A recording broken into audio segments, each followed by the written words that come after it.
Hoje nós vamos começar o capítulo 15 de Atos, né? E antes da gente começar o capítulo 15, eu gostaria, na verdade, que fôssemos em Gálatas, capítulo 2, de 11 a 21. Eu vou ler, talvez para ficar um pouco mais dinâmico, só essas leituras, depois em Atos a gente lê um cada um, tá bem? Mas diz assim: Paulo repreende a Pedro. Quando, porém, Cefas, que é Pedro, veio a Antioquia, resisti-lhe face a face, porque se tornara repreensível. Com efeito, antes de chegarem alguns da parte de Tiago, comia com gentios. Quando, porém, chegaram, afastou-se e, por fim, veio apartar-se, temendo os da circuncisão. E também os demais judeus dissimularam com ele, a ponto de o próprio Barnabé ter se deixado levar pela dissimulação deles. Quando, porém, vi que não procediam corretamente, segundo a verdade do Evangelho, disse a Cefas, Paulo dizendo para Pedro, na presença de todos, se, sendo tu judeu, vives como gentio e não como judeu, por que obrigas os gentios a viverem como judeus? Nós, judeus por natureza, e não pecadores dentre os gentios. Sabendo, contudo, que o homem não é justificado por obras da lei, e sim mediante a fé em Cristo Jesus. Também temos crido em Cristo Jesus, para que fôssemos justificados pela fé em Cristo, e não por obras da lei, pois por obras da lei ninguém será justificado. Eu vou parar aqui, só para a gente... Nós vamos ter que ter esse texto em mente. Porque vai acontecer uma contradição entre o que está acontecendo aqui em Atos 15 com esse texto de Gálatas, a carta de Paulo aos Gálatas. A gente só consegue entender a situação se a gente admitir que Gálatas foi escrito antes dessa reunião de Atos 15, tá bem? Então, uma das coisas que a gente já vai pré-assumir é que Gálatas, de alguma forma, foi escrito antes dessa reunião de Atos 15, porque Paulo, ele está questionando e confrontando Pedro exatamente pelo ato dele estar comendo junto com gentios.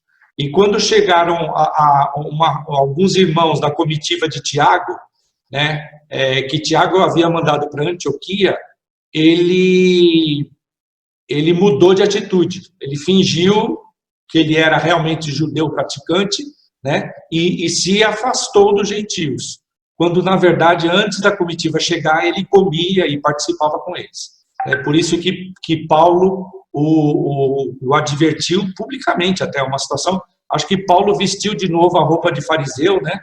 E pôs o dedo na cara de Pedro lá e falou, olha, você está errado, você está fingindo, né, uma coisa que não é.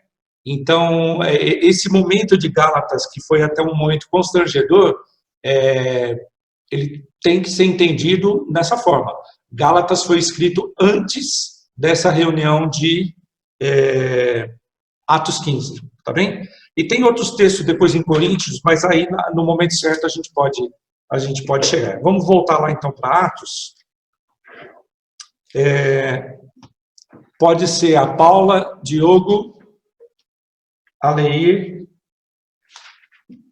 João Paulo e Bárbara e Fábio. Pode ser assim? Pode. Pode? Então vamos lá. Paula, versículo 1, Diogo 2. Alguns indivíduos que desceram da Judéia ensinavam aos irmãos: se não vos circuncidades, segundo o costume de Moisés, não podeis ser salvos. Legal. Então, desculpa, Diogo. Alguns que haviam descido lá da Judéia, ou seja, da igreja de Jerusalém, chegaram lá em Antioquia, e aí falam o seguinte: se não vos circuncidardes, segundo o costume de Moisés, não podeis ser salvos. Vamos só dar uma parada aqui de novo, e vamos lá em Gênesis 17, 9 a 14. Gênesis 17, de 9 a 14. Quem achou pode ler.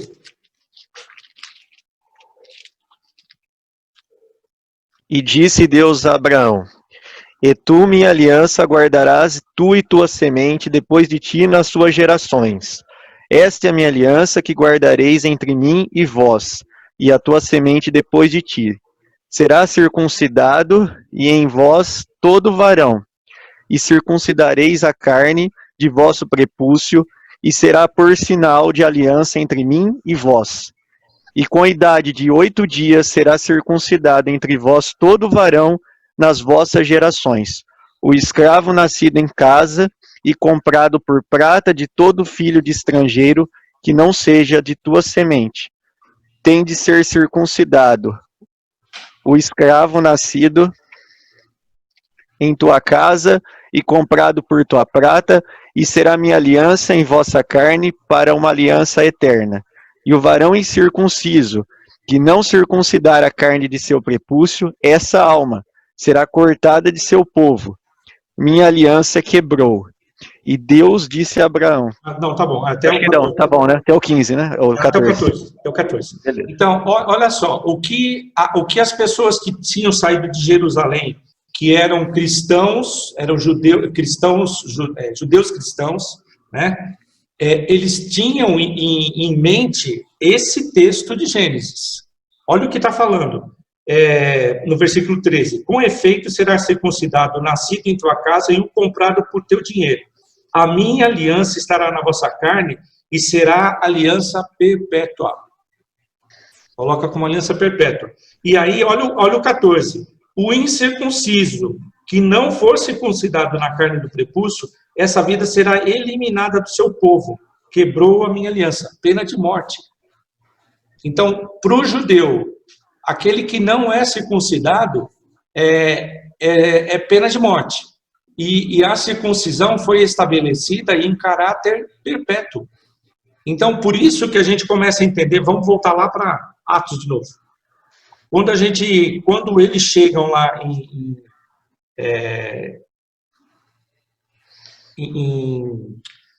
Antioquia, eles falam assim, olha, não é possível vocês serem salvos se vocês não forem circuncidados, né?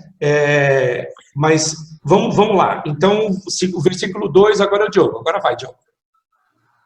Tendo havido, da parte de Paulo e Barnabé, contenda e não pequena discussão com eles, resolveram que esses dois e alguns outros dentre eles subissem a Jerusalém aos apóstolos e presbíteros com respeito a esta questão.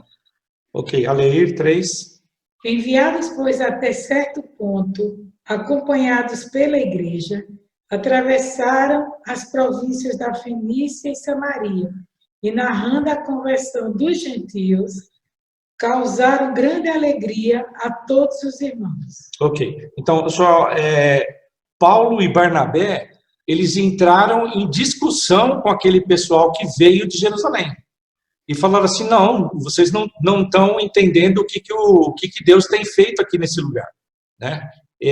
Só que isso gerou uma polêmica muito grande. E aí eles falam, bom, o único jeito, vamos perguntar para o pessoal de Jerusalém o que a igreja acha disso. E eles formaram uma comitiva e se dirigiram para Jerusalém. E no caminho entre Antioquia da Síria até Jerusalém, ele fala que atravessou a região ali da Fenícia, né, que é Sidom, Tiro, aquelas cidades, e passaram por Samaria até chegar em Jerusalém. Tá? Eles vieram do norte, descendo em direção ao sul. Tá? E aí foram acompanhados de uma comitiva, né, que ele diz lá no versículo 3, até certo ponto acompanhados pela igreja. Atravessaram e aí foram narrando para todas as cidades onde eles iam passando, as grandes coisas que o Senhor tinha feito. E isso causou muita alegria. Essa expressão que causou muita alegria mostra que aquelas pessoas não estavam preocupadas com aquela polêmica se eles tinham que ser circuncidados ou não. Eles ficaram muito felizes de saber que os gentios estavam se convertendo, né? Estavam sendo alcançados pela graça. Vamos lá, versículo 4, Bárbara. Chegando a Jerusalém, foram bem recebidos pela igreja, pelos apóstolos e pelos presbíteros, a quem relataram tudo que Deus tinha feito por meio deles. Tá. Nós vamos entender esse versículo 4 como sendo uma reunião separada do versículo 6. Dá uma olhadinha aí. Vamos ler o 5 e o 6, vai. Bárbara, João Paulo leu 5. Não, é eu 5. Acho que é o contrário. Eu 5. Você é o É que eu acho que pulou o JP. Pulou o JP? Então tá certo. Então vai lá, JP, depois Fábio. 5 e 6. Tá. Insurgiram-se, entretanto, alguns da seita dos fariseus que haviam crido, dizendo: é necessário circuncidá-los e determinar-lhes que observem a lei de Moisés. Então se reuniram os apóstolos e os presbíteros para examinar a questão. Tá, então, olha só. No versículo 4, eles chegaram, eles foram recebidos com alegria pelos apóstolos, pelos presbíteros, e eles contaram tudo que Deus tinha feito com eles. Então, foi uma reunião, até assim, o que indica, bastante prazerosa. Eles foram recebidos, contaram todas as bênçãos, as conversões e tudo que havia acontecido. Mas, no versículo 5, da mesma forma que lá em Antioquia o pessoal disse que era necessária a circuncisão, alguns dos fariseus, ele deixa bem claro isso, Senhor. Insurgiram-se, entretanto, alguns da seita dos fariseus que haviam crido. Eles não eram fariseus praticantes, agora eles eram judeus cristãos, né? Eles haviam se convertido, judeus cristãos, mas todo o ensino que eles aprenderam durante a vida, de rigor à lei, eles estão trazendo agora para dentro do cristianismo, né? E aí eles se insurgem e falam que é necessário circuncidá-los de acordo com a lei e que eles deveriam observar a lei de Moisés. Aí, bom, o que eles fizeram? Marcaram uma reunião dos apóstolos e presbíteros. O que chama atenção nesse versículo é que agora os presbíteros estão envolvidos. Antes era somente os apóstolos que tomavam as decisões da igreja, o que fazer, o que não fazer, né? Mas nesse ponto da história, os presbíteros eleitos passam a fazer parte das decisões da igreja, junto com os apóstolos. Tá bem? Então vamos lá. Então eles se reuniram, os apóstolos e os presbíteros, para examinar a questão. Versículo 7, agora vai Diogo, Paula ou Diogo? Paula. Havendo grande debate, Pedro tomou a palavra e lhes disse: Irmãos, vós sabeis que, desde há muito tempo, Deus me escolheu dentre vós para que, por meu intermédio, ouvissem os gentios a palavra do evangelho e crescem. Tá. Olha só como é que começa esse versículo 7. Havendo grande debate. Esse é um assunto polêmico dentro da igreja de Jerusalém, a ponto assim, de haver aquele aquecimento, né? O pessoal começou a falar, não, tem que fazer, o outro não tem que fazer. E aí Pedro toma a palavra e tenta apaziguar a situação. E aí Pedro diz assim: Deus me escolheu dentre vós para que por meu intermédio ouvissem os gentios a palavra do evangelho e crescem. Só lembrando, Paulo estava ouvindo esse discurso, né? E Paulo, lá em Coríntios, ele fala assim que eu fui enviado para os gentios e Pedro para os da circuncisão, né? Mas Paulo ficou quietinho. Ele ouviu Pedro falando, falou: fui eu que, Pedro falando assim, eu é que fui mandado para os gentios, que é lá na situação de Cornélio, né? A gente viu isso. E aí ele vai tomar para si essa obrigação de evangelizar gentios, Então ele vai lá. Então ele fala, Deus me escolheu dentre vós, para que por meu intermédio ouvissem os gentios a palavra do evangelho e crescem. Agora versículo 8, Diogo. Ora, Deus, que conhece os corações, lhes deu testemunho, concedendo o Espírito Santo a eles, como também a nós nos concedera. Tá. Ele apela para essa expressão assim, ó, Deus que conhece os corações. Ele faz uma referência a Jeremias, capítulo 9. Deixa eu ver se eu consigo rápido aqui. Jeremias 9, 25 e 26. Jeremias 9, 25 e 26. Ó, eis que vem dias, diz o Senhor, em que castigarei a todos os circuncidados juntamente com os incircuncisos, ao Egito e a Judá e a Edom, e aos filhos de Amon e a Moabe, e a todos os que cortam os cabelos nas têmporas e habitam no deserto, porque todas as nações são incircuncisas, e toda a casa de Israel é incircuncisa de coração. Então, assim, ele fala assim, Deus conhece os corações, tanto dos gentios quanto dos judeus. E ele fala, as nações são incircuncisas e os judeus são incircuncisos de coração, embora circuncidados na carne. Tá bem? Então ele apela para esse fato, na verdade, né? Que Deus conhece os corações. E aí, vamos lá, Aleir, versículo 9. E não estabeleceu distinção alguma entre nós e eles, purificando-lhes pela fé o coração. Olha só, purificando-lhes, foi pela circuncisão? Não. Purificando-lhes pela fé. O Em coração. Jesus. Né? É o coração. Versículo 10, Bárbara. Então, por que agora vocês estão querendo tentar a Deus, pondo sobre os discípulos um jugo que nem nós,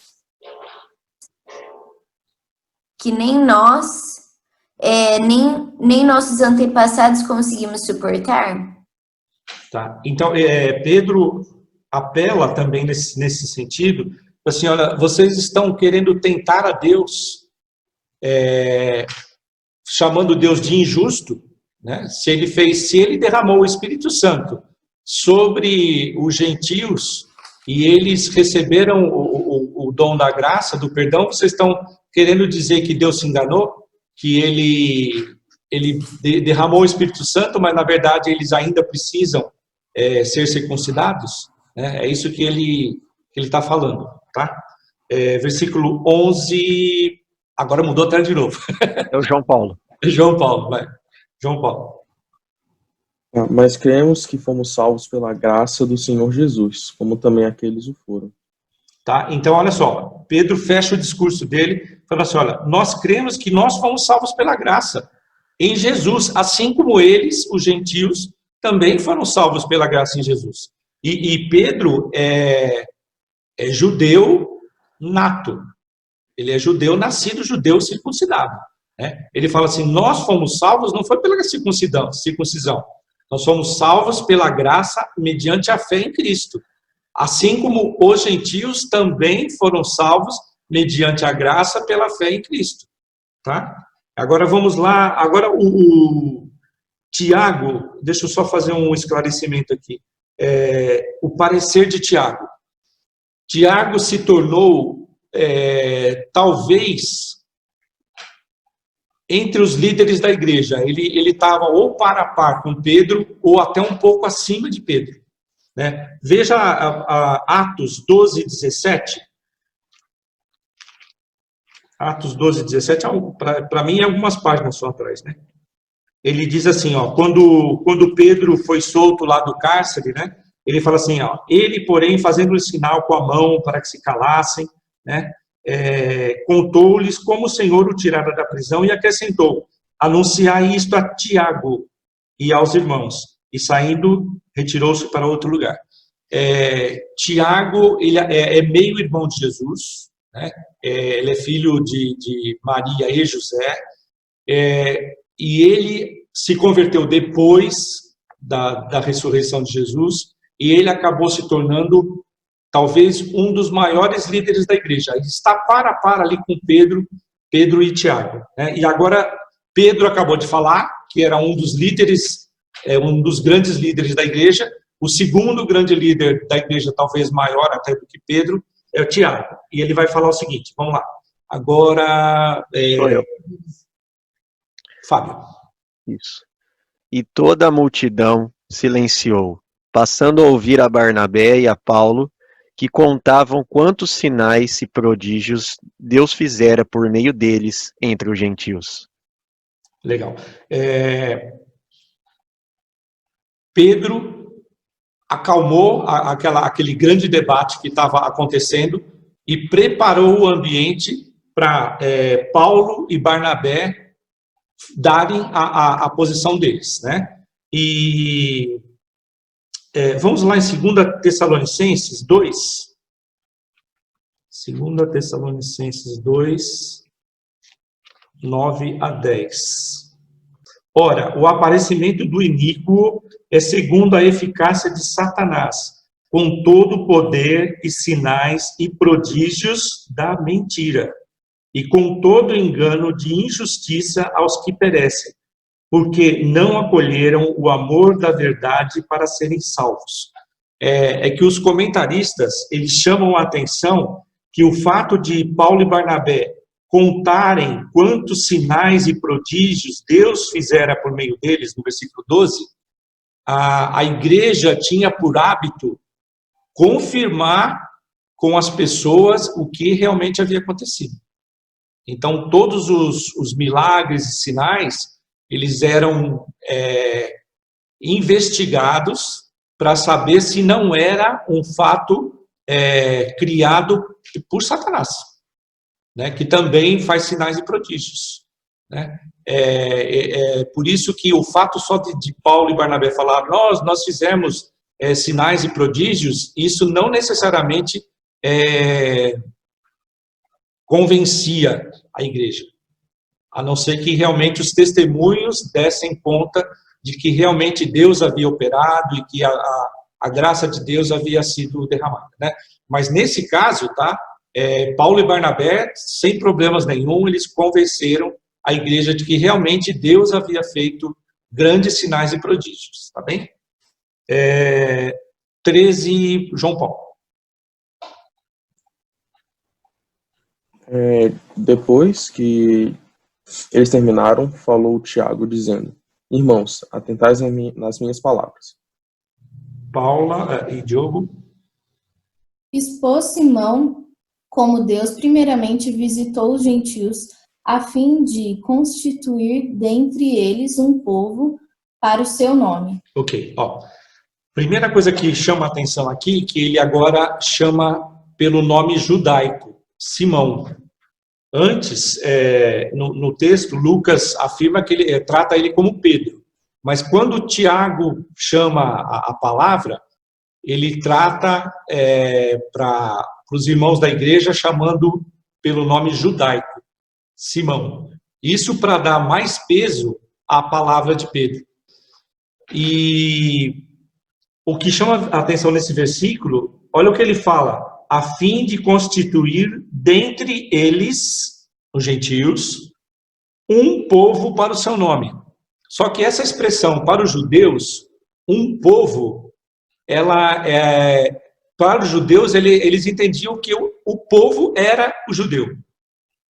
Que Deus havia chamado para si um povo. Qual povo? O judeu.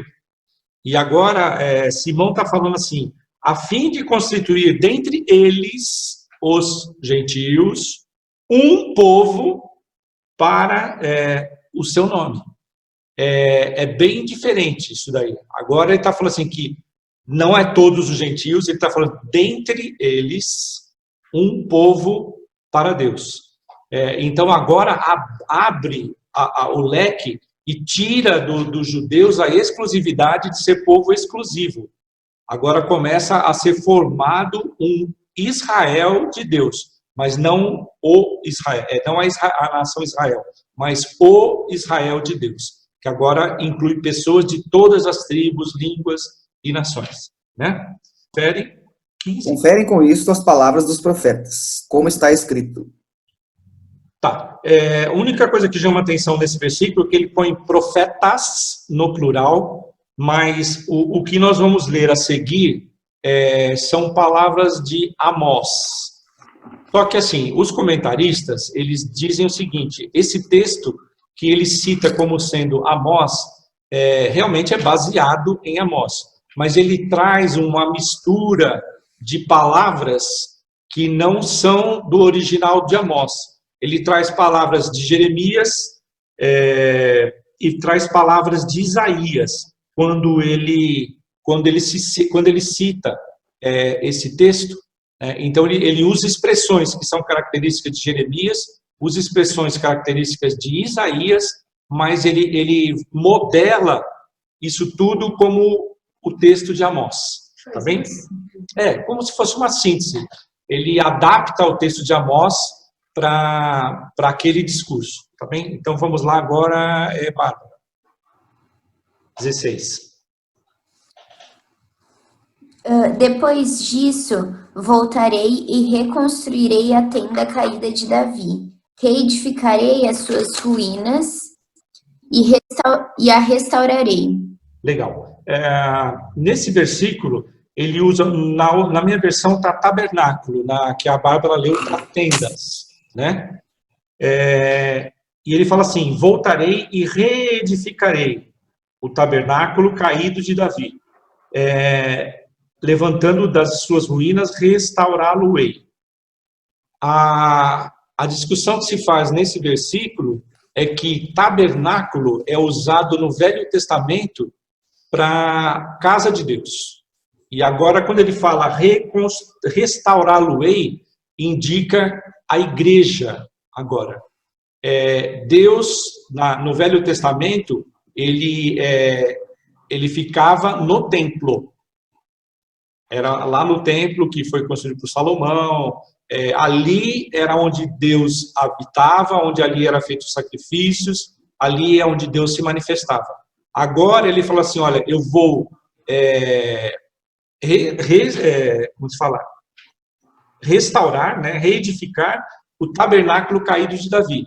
A situação de que a igreja, ou vamos dizer assim, o culto judeu já não estava tão santificado como era antes, né? Agora ele vai reedificar em outro formato, agora na igreja. Aí Deus não fica restrito simplesmente a um lugar, ao templo. Ele está em todas as igrejas, onde o nome dele for invocado, né? E aí, 17. Agora João Paulo. Para que os demais homens busquem o Senhor, e também todos os gentios sobre os quais tem sido invocado o meu nome. Tá, então para que os demais homens, esse aí inclui judeus, busquem o Senhor e também todos os gentios, sobre os quais tem sido invocado o meu nome. Essa expressão, invocado o meu nome, a gente vai lá em Tiago 2, 6 e 7. Tiago, capítulo 2, 6 e 7. Entretanto, vós outros menosprezastes o pobre. Não são os ricos que vos oprimem e não são eles que vos arrastam para tribunais? Não são eles os que blasfemam o bom nome que sobre vós foi invocado? Essa expressão lá no grego, que sobre vós foi invocado, refere-se ao batismo. Então, quando ele fala aqui, busquem, ela voltando lá em Atos, né, 15, versículo 17, para que os demais homens busquem o Senhor e também todos os gentios sobre os quais tem sido invocado o meu nome. Ou seja, quando eles são batizados, eles passam a pertencer à família de Deus. O nome do Senhor é invocado sobre ele. E também invocado sobre nós, né? Quando nós fomos batizados em nome do Pai, do Filho e do Espírito Santo. O nome dele é invocado sobre nós. Ok? Passamos a pertencer a ele. Versículo 18, agora é o Fábio. Diz o Senhor, que faz estas coisas conhecidas desde os séculos. Legal.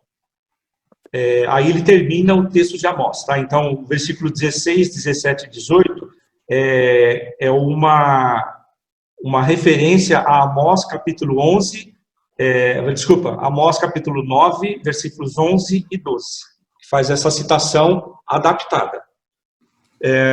Versículo 19, agora, Paula. Pelo que, julgo eu, não devemos perturbar aqueles que dentre os gentios se convertem a Deus. Tá. A pergunta que fica aqui é o seguinte, ó, diante disso que ele falou aqui, de Amós 9, que ele fala, vou reedificar o tabernáculo caído de Davi, para que os demais homens busquem ao Senhor e também os gentios, sobre quem são invocados o meu nome, conforme diz o Senhor, que faz isso conhecido desde há muitos séculos, né? Como que isso justifica o fato dele concluir isso aqui, ó? Pelo que julgo eu, não devemos perturbar aqueles que dentre os gentios se convertem a Deus. Da onde que Tiago, né, conclui, diante desse texto de Amós, como é que Tiago conclui que eles não devemos perturbar os gentios? Né? É porque quando ele fala que o Senhor já havia anunciado lá atrás que ele faria isso com os gentios, ele já estava dentro do seu plano eterno, prevendo isso. Então, se o próprio Deus previu isso há séculos atrás, por que agora nós, né, lá na igreja de Jerusalém, pretenderíamos mudar aquilo que Deus já estabeleceu lá atrás? Né? Foi dessa forma que ele concluiu, tá bem? Mas agora vai ter uma coisa. Os dois lados têm seu lado de razão, né? Os judeus, porque foi uma aliança perpétua, foi estabelecida por Deus, e era a pena de morte caso eles não cumprissem. Mas os gentios também tinham fortes evidências de que o Senhor estava no controle. Quando eles foram abençoados, quando foram batizados no Espírito Santo, é mais do que evidente que o Senhor os aceitou e os acolheu. Então, para apaziguar os dois lados, criou-se uma situação assim, olha, vamos fazer uma coisa? Vocês não precisam ser circuncidados, porém, tem umas coisinhas que vocês vão ter que observar. E são 4 coisas. Né? Agora vamos lá no versículo 20, que é Diogo. Mas escrever-lhes que se abstenham das contaminações dos ídolos, bem como das relações sexuais ilícitas, da carne de animais sufocados e do sangue. Legal. Ó, para a gente entender o que ele está falando aqui, vamos lá em Levíticos, capítulo 18, 6. Levíticos 18, 6. A partir do 6, né? Vai ter uma lista enorme aí de relações ilícitas, tá? Levítico 18, 6. Nenhum homem se chegará a qualquer parenta da sua carne para lhe descobrir a nudez. Eu sou o Senhor. Tá? Versículo 7. Não descobrirás a nudez do pai, da mãe, ela é tua mãe, não descobrirás a nudez. Não descobrirás a nudez da mulher de teu pai. No 9, a nudez da tua irmã. No 10, a nudez da filha do teu filho. No 11, não descobrirás a nudez da filha da mulher de teu pai. No 12, a nudez da irmã de teu pai. A 13, a nudez da irmã da tua mãe. A 14, a nudez do irmão de teu pai. No 15, a nudez da tua nora. No 16, a nudez da mulher de teu irmão. No 17, a nudez da mulher e de sua filha. E no 18, não tomarás como tua mulher outra de sorte que lhe seja rival, descobrindo sua nudez com ela durante a sua vida. Então, esse é uma lista enorme de casamentos ilícitos. Resumindo, não, para o judeu não é permitido o casamento entre parentes, tá? Tem parentesco, não é lícito, tá? Agora, isso daí ele está falando assim, então lá um dos itens era esse, né? Contaminações dos ídolos, abstenham-se, lá no versículo 20, que se abstenham das contaminações dos ídolos, bem como das relações sexuais ilícitas.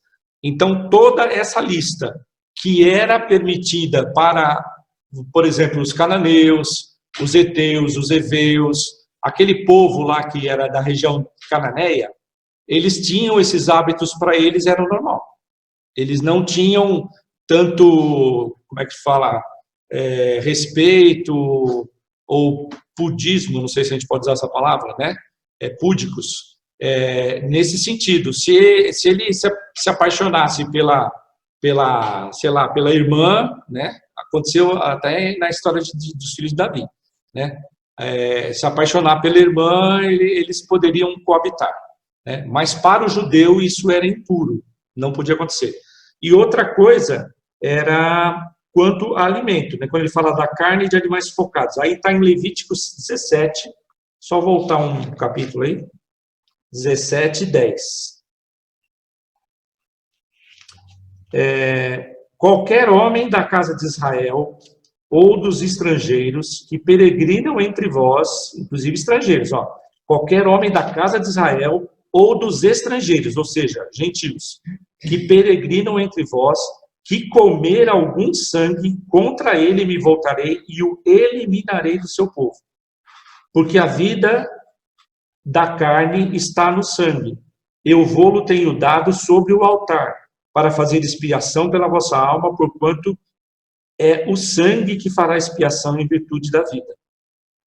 E aí ele vai continuar falando. Sangue é terminantemente proibido. Não pode comer sangue e nem animal sufocado. Então, a forma de abate do animal teria que tirar, cortar o pescocinho dele e drenar todo o sangue. Não pode. Para o judeu, ele não pode comer a carne sendo que ela contém o sangue que está dentro dele. Tem que drenar todo o sangue, aí sim ela se torna apta para alimentação, né? Então, são 4 itens. Não comer nada oferecido a ídolos, não praticar nenhum tipo de relação sexual ilícita e não comer carne de animal sufocado e não comer sangue.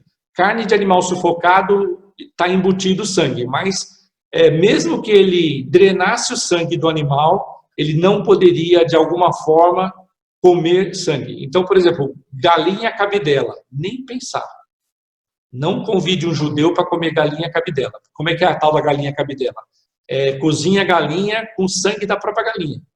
Põe o sangue dentro da panela, mistura, faz um molho com sangue dentro, tá? Chouriço, nem pensar, né? Então, são tipos de coisas que são comidas preparadas com sangue que para o judeu está totalmente fora, né?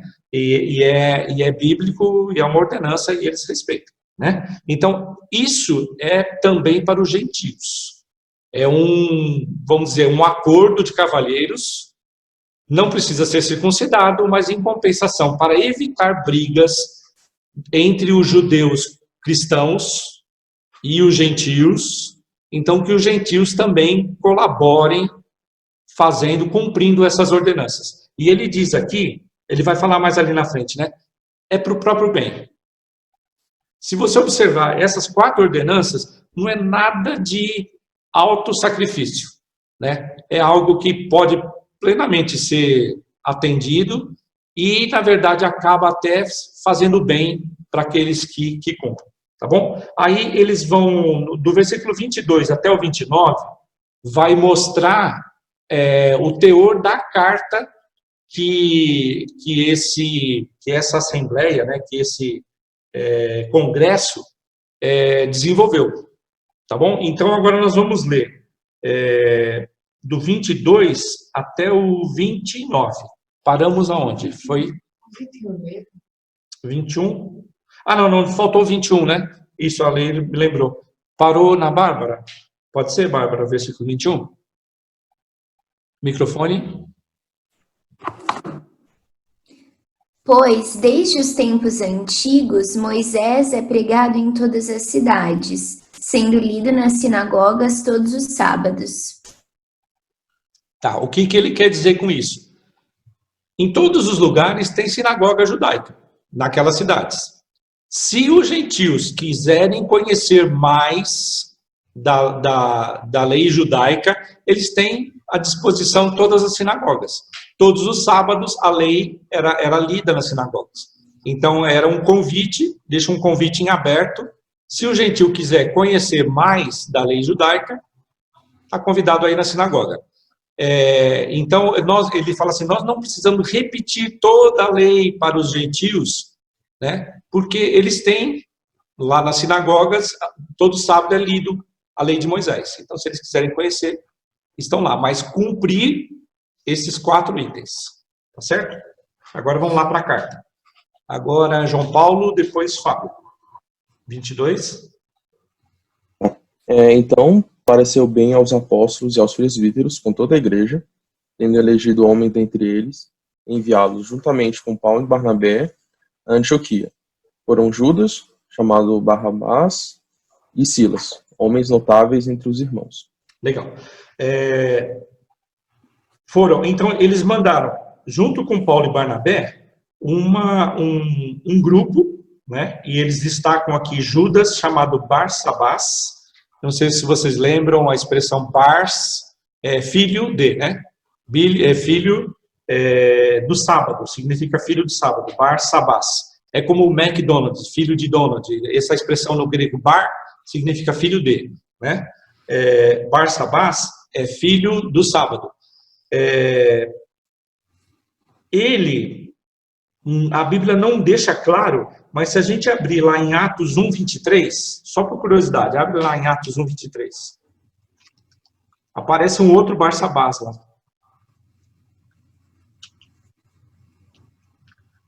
Quando eles estavam escolhendo quem substituiria Judas Iscariotes, um dos candidatos era assim, ó. Então propuseram 2, José, chamado Barsabás, cognominado Justo, e Matias, né? Não existe nenhuma evidência se esses 2 são irmãos ou parentes, mas é a única na Bíblia onde aparece no Novo Testamento a palavra Barsabás, é aqui e lá em Atos 1, né? Então, voltando lá para Atos 15:22, 2 pessoas foram designadas, Judas, chamado Barsabás, e Silas. Silas é o nome judaico, desculpa, é o nome semítico, tá? Silas é o nome semítico, e Silvano é o nome latino. Então, a mesma pessoa que é o Silas ou o Silvano, eles vão aparecer várias vezes na Bíblia. Vão aparecer lá em 1 Tessalonicenses 1:1, em 2 Coríntios 1:19 e em 1 Pedro 5:12. O que indica isso? Que Silvano ou Silas se tornou alguém importante dentro da equipe missionária, né? O que a gente pode conhecer aqui de Silvano é que lá no capítulo de Atos 16:21, Atos 16:21 diz que Silas era romano. Então ele fala assim, propagando costumes que não podemos receber nem praticar porque somos romanos. Paulo e Silas são romanos e isso vai ajudar muito nas viagens de Paulo, né? Passaporte dele. É o passaporte, é verdade, né? Paulo escapou de algumas situações porque ele era romano. E como os 2 agora sendo romanos, né? Não só, Barnabé não era de Creta, né? Mas agora os 2 sendo romanos vai facilitar a vida, né? E eles vão ter acesso a todo o Império Romano com total liberdade. Eles podem, como romanos, podem viajar para qualquer lugar sem impedimento algum. Então, vamos lá. Vamos ler a carta, versículo 23, agora, Paula. Não sou eu. Ah, quem? Sou eu. Eu sei, então vai lá, 23. Ô, Perdão, Renato, deixa eu só fazer um comentário aqui, pode porque para quem às vezes não está acostumado com o andar judaico da coisa, talvez possa parecer estranho essa situação de tipo, a pessoa tem um nome latino e ela tem um nome semítico, né? Na sinagoga, isso é um tratado de comum acordo do judaísmo, mesmo os nascidos com nome judaico, o nome na sinagoga dele, ele tem um outro nome. Então, assim como Simão, ele virou Keifa, ou Cefas, né? Ele tinha, então, o nome dele na sinagoga, que era Shimon, e Keifa, que era o sobrenome dele, o nome dele comum na sociedade. Legal. Paulo e Saulo também, né? Sim, é Shaul. E assim, sempre eles optam pela mesma transliteração, se puder, para esse idioma. Por exemplo, você pega João mesmo, por exemplo, se a pessoa chama João, ela se converte ao judaísmo, ela pode ser Yohanan, que é a mesma coisa. Então, só uma mudança de nome mesmo. Legal. Tá? É porque Então, em português, Silas e Silvano talvez não se associe, né? Para nós, Silas é um nome, Silvano é outro, parece que é totalmente diferente. Mas, na verdade, se trata da mesma pessoa, né? São apenas formas diferentes do mesmo nome. Tá bem? Obrigado, viu, Fábio? sim, por nada. Escrevendo por mão deles, os irmãos, tanto os apóstolos como os presbíteros, aos irmãos entre os gentios em Antioquia, Síria e Cilícia, saudações. Tá, o que está chamando a atenção aqui, ó, que a carta é dirigida para Antioquia, Cilícia e Síria. Não fala de Derbe, não fala de Listra, não fala de Perge, Antioquia da Psídia, né? A carta foi destinada exclusivamente para Antioquia, Síria e Cilícia. Síria e Cilícia era o primeiro ministério de Paulo. Quando Paulo começou, lembra que Paulo se converteu, aí ele foi para Tarso e passou praticamente 10 anos em Tarso. Esses 10 anos ele ficou evangelizando essa região aqui, ó, região da Cilícia. Já era no presbitério. Mas ele ficou evangelizando essa região da Cilícia, que é onde fica a cidade de Tarso, né? Então, a carta, o que chama a atenção é que a carta foi endereçada para Antioquia, Síria e Cilícia, sem levar em conta todas aquelas outras cidades que Paulo e Barnabé haviam evangelizado, né? Mas vamos lá. Visto, agora é a Paula. 24. Visto, sabemos que alguns que saíram entre vós, sem nenhuma autorização, vos têm perturbado com palavras, transtornando a vossa alma. 25. Pareceu-nos bem, chegados a pleno acordo, eleger alguns homens e enviá-los a vós outros com os nossos amados, Barnabé e Paulo. E Paulo, tá? Então, assim, ó, no versículo 24, ele fala assim, vos tem perturbado com palavras, transtornando a vossa alma. Esse perturbado, no original, a palavra grega dá a mesma expressão para febre alta, né? Desculpe, não foi nesse versículo. A briga que vai ter, desculpa, já a gente fala disso aí. Apaga. A palavra aqui desse versículo, que ele fala transtornado, transtornando a vossa alma, no original é roubando, pilhando, tirando a paz, né? É isso que está no original, é essa palavra que quer dizer, tá bem? Transtornando a vossa alma, roubando a vossa paz, pilhando aquilo que vocês têm de bom, tá bem? 25. Agora Diogo. É isso, Diogo? Eu já li o 25. Então, Bárbara. 26.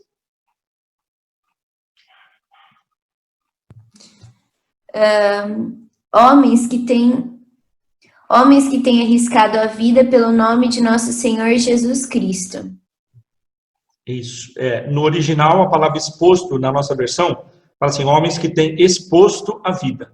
Né? No original, é o verbo entregue. Lembra daquele versículo que Paulo fala assim, já não sou eu quem vivo, mas Cristo vive em mim, e esse viver que agora vivo na carne, vivo pela fé em Jesus Cristo, que me amou e a si mesmo se entregou por mim. Esse entregou por mim é esse mesmo verbo grego aqui que está escrito, traduzido por exposto. Né? É uma forma de realmente de se dar, de se entregar, de se expor, inclusive com risco de morte. Tá bem? 27, agora João Paulo. Enviamos, portanto, Judas e Silas, os quais pessoalmente vos dirão também essas coisas. 28. Pois pareceu bem ao Espírito Santo e a nós não vos impor maior encargo, além destas coisas essenciais. Duas coisas. Pareceu bem ao Espírito Santo. E aí, quando ele invoca Espírito Santo, ele acaba com qualquer tentativa de alguém se opor àquilo que está sendo dito. Porque esse parecer veio do Espírito Santo. E eles reconhecem no versículo 28 a palavra encargo. Não vos impor maior encargo. Bárbara, como é que está na tua versão? Versículo 28. Ah, tá. Aberto o áudio. Pareceu bem ao Espírito Santo e a nós não impor a vocês nada além das seguintes exigências necessárias. Legal. Então, eles entendem claramente que estão fazendo uma exigência para os gentios, né? É um acordo aí de cavalheiros para minimizar a situação. Então, agora, 29, João Paulo.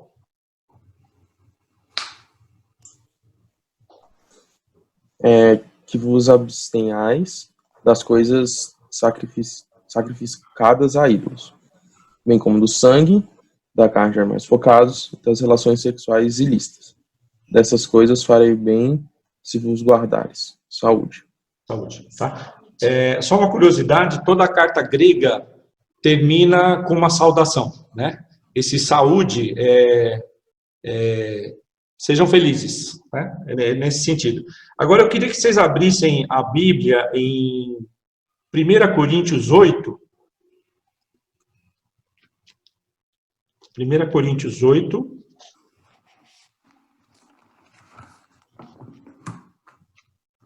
É de 4 a 13, mas como a gente já está com um tempo um pouco avançado, eu vou ler do 8 ao 10. Quem pode ler do 8 ao 10? 1 Coríntios. Vai lá. A comida, porém, não nos torna acessíveis diante de Deus. Não seremos piores se não comermos, nem melhores se comermos.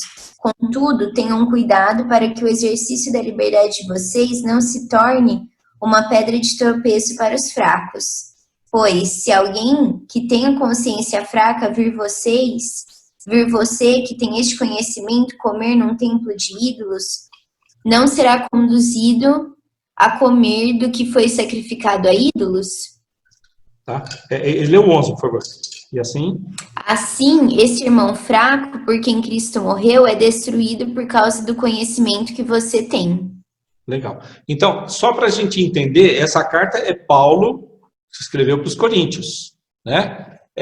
Aí a gente fala assim, mas Paulo não participou lá do concílio de Jerusalém e não ficou estabelecido que não deveria comer carne sacrificada a ídolos, né?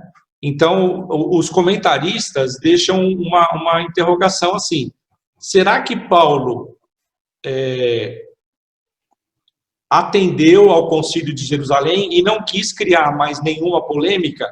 Ele falou assim, tudo bem, vocês estabelecem aí que não é para comer carne sacrificada a ídolo, né? Mas lá em Coríntios ele fala assim, o problema não é a comida. Se você comer alguma coisa sacrificada a ídolo, se a gente lê lá do versículo 4, ele fala, só existe um Deus verdadeiro, é só um Deus, é o Deus verdadeiro. Então, tanto faz se você pegar uma comida que foi sacrificada por um Deus que não existe e você comer, Não tem problema nenhum, não é a comida, é como Jesus falou, não é aquilo que entra na nossa boca que contamina o homem, mas aquilo que sai da nossa boca, porque ela vem do nosso coração, né? Então, Paulo tinha uma consciência muito clara que não era esses rituais que faziam a nossa santificação, não. O fato de eu comer alguma coisa ou deixar de comer, não é isso que me santifica, né? O que santifica realmente é o meu coração.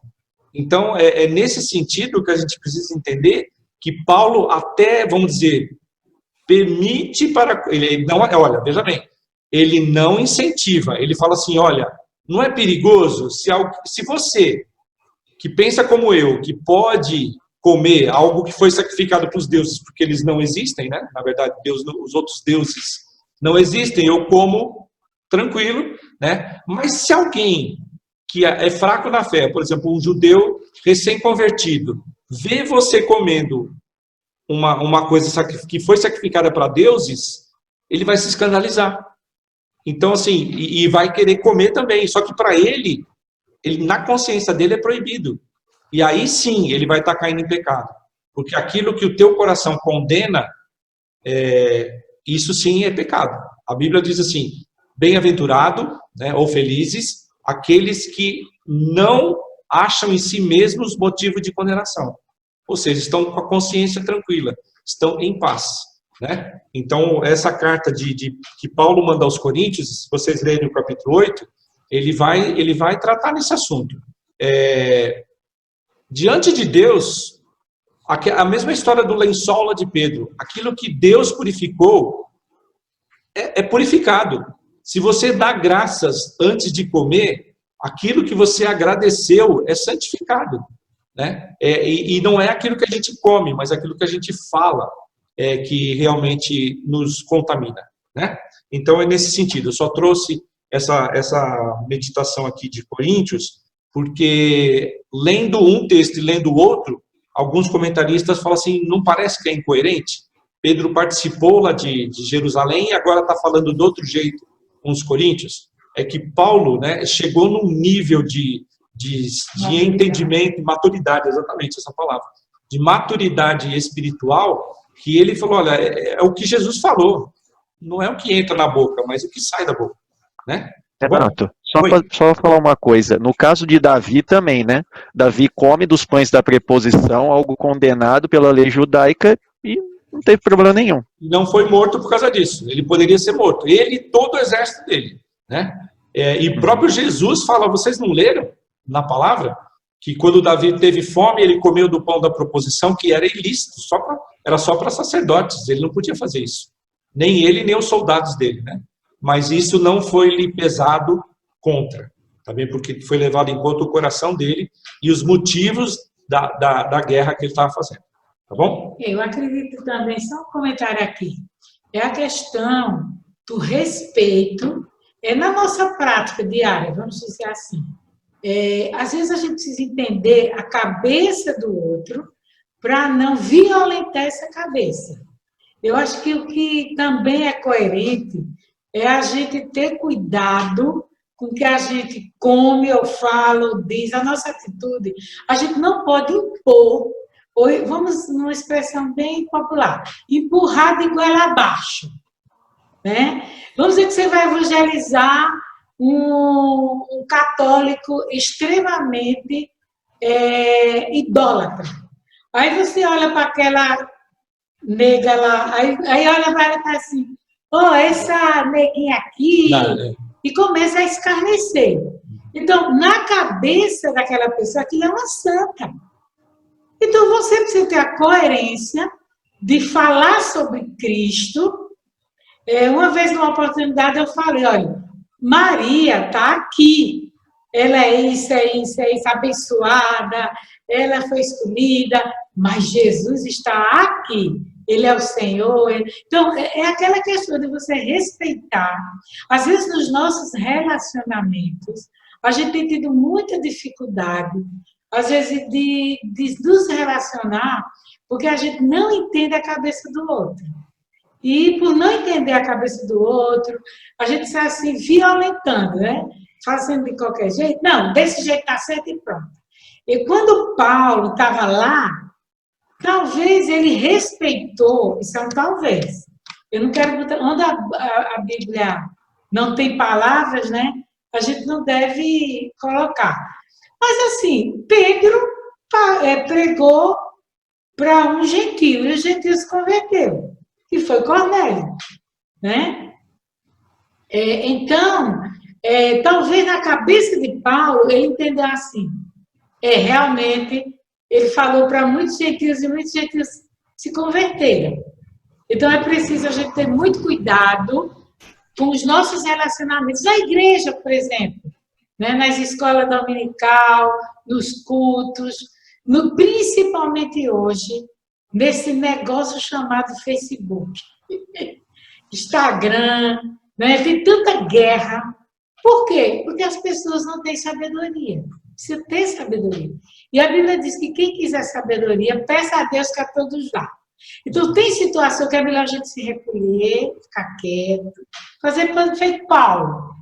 E vou ficar quieta aqui. Ele soube ficar calado quando era para ficar calado. E na hora de falar, ele disse, olha, não é comida nem bebida, é o reino. PT saudações.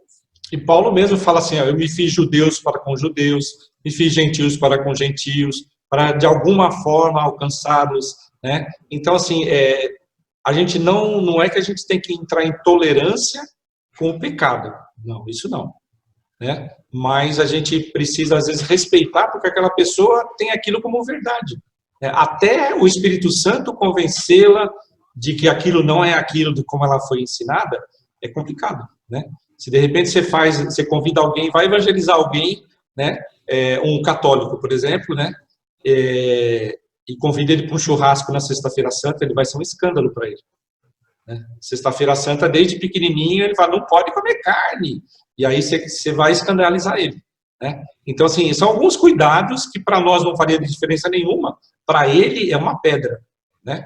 Então, é nesse sentido que a gente tem que tomar cuidado para não escandalizar. Tá certo? Então, agora, versículo 30 até o 35 é uma expressão da carta. Vamos ler? Bárbara? Acho que o Diogo e a Paula saíram, né? Uma vez despedidos, os homens desceram para Antioquia, onde reuniram a igreja e entregaram a carta. 31. João Paulo? Quando a leram, sobremaneira se alegraram pelo conforto recebido. Tá, porque não eram obrigados mais a circuncidar, que era o grande medo deles. Seriam obrigados. Então, eles ficaram muito felizes, né? Ufa, não vai precisar circuncidar. 32. Judas e Silas, que também eram profetas, consolaram os irmãos com muitos conselhos e os fortaleceram. Interessante essa expressão, também profetas. Né? Ou seja, do tempo que eles ficaram lá, eles trouxeram muitas mensagens de Deus para o povo da igreja de Antioquia. Né? Abençoaram com muitas pregações, falando a eles. 33, Bárbara. Tendo passado algum tempo ali, foram despedidos pelos irmãos com a bênção da paz para voltarem aos que os tinham enviado. Legal. 34. Mas pareceu bem a Silas permanecer ali. Tá. Alguns comentaristas dizem que esse versículo 34 foi acrescentado pelos escribas ao longo dos anos, porque gerava um certo conflito com o versículo 36. Então, como é que o versículo 33 diz assim: tendo se demorado ali por algum tempo, os irmãos da igreja de Antioquia, né, os deixaram voltar em paz aos que o enviaram. Como é que está na sua versão, Bárbara? O 34? 33.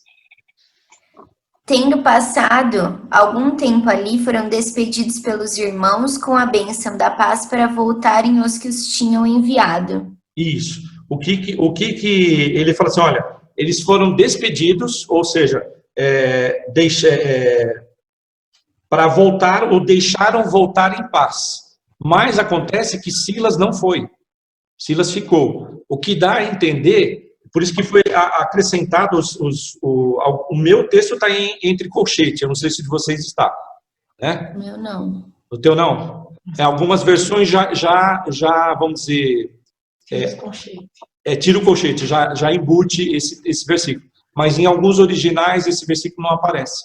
É porque ele foi introduzido pelos escribas ao longo dos anos para explicar uma possível dúvida que haveria entre o versículo 33 e o 36. Né? Na verdade, eles foram autorizados a ir embora. Ó, se vocês quiserem ir embora, pode ir, vocês estão liberados. Né? É nesse sentido, vocês estão liberados. Mas o único que voltou foi o Barsabás. E o Silas não, o Silas ficou. Né? Agora, vamos lá, 35, acho que é o Fábio. 35? Vamos lá. Paulo e Barnabé demoraram-se em Antioquia, ensinando e pregando com muitos outros a palavra do Senhor. Legal, então ó, ele já dá uma ideia de tempo.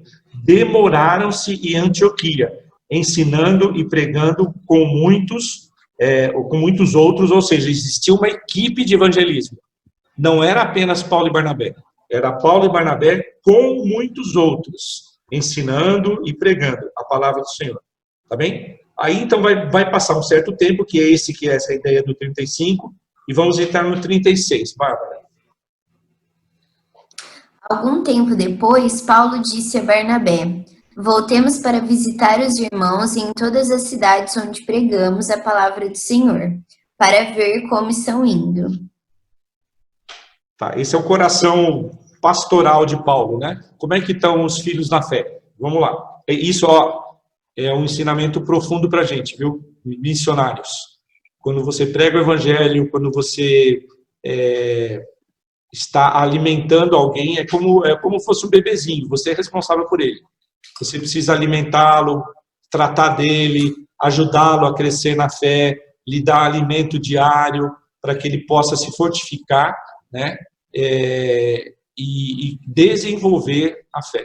Então, assim, é um conselho pastoral de Paulo. Volte e acompanhe bem de perto aquelas pessoas que você tem evangelizado. Porque aquela parábola do semeador, lembra de Jesus?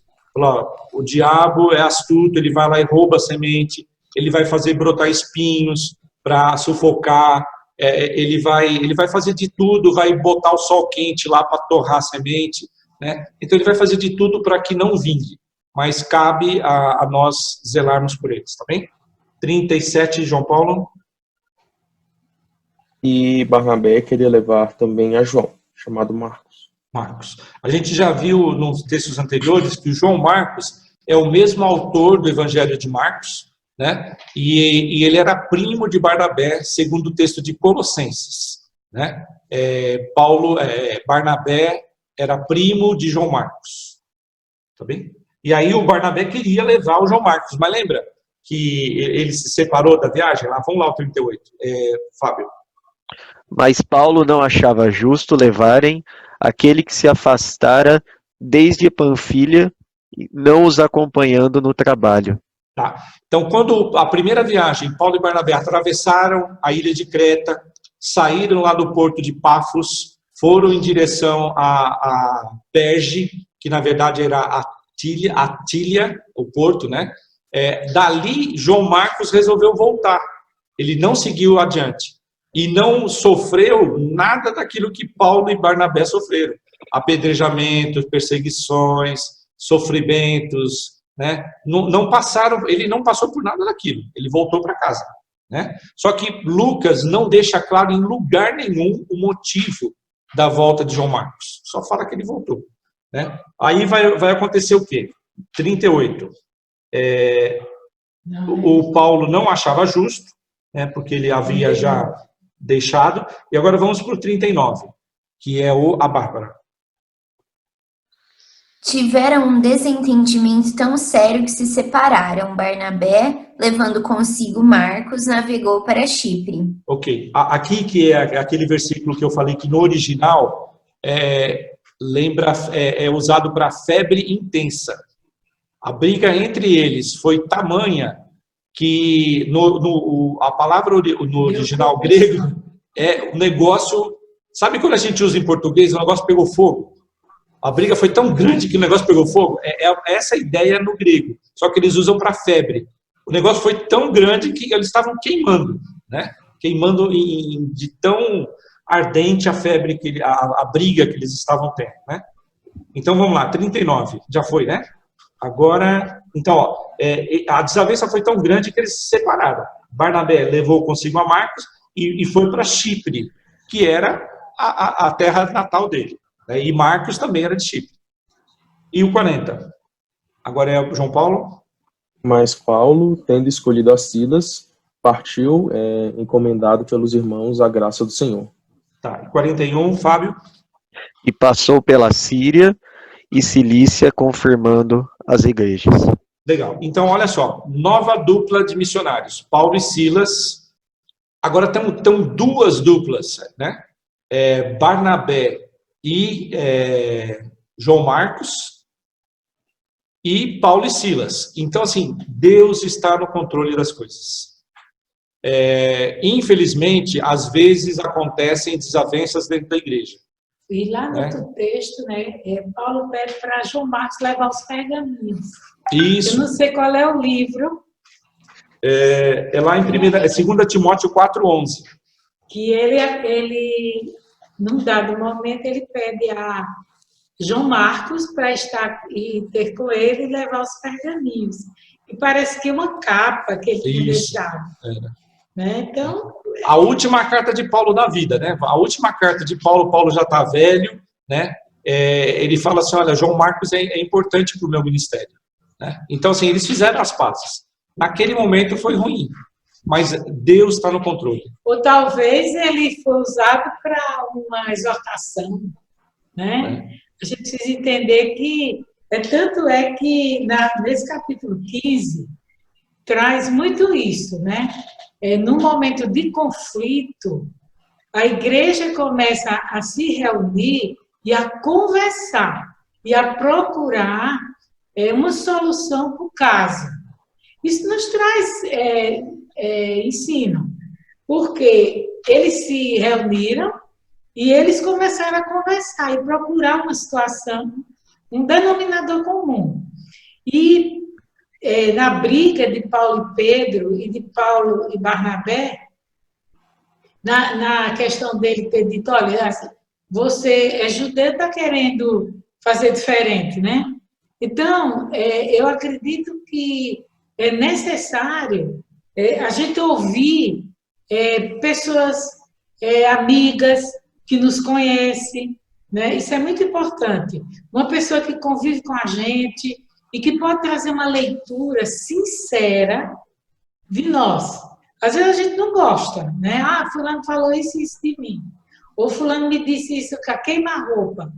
Mas, às vezes, é necessário a gente ouvir uma pessoa que nos conhece, que nos quer bem, e nos exortar.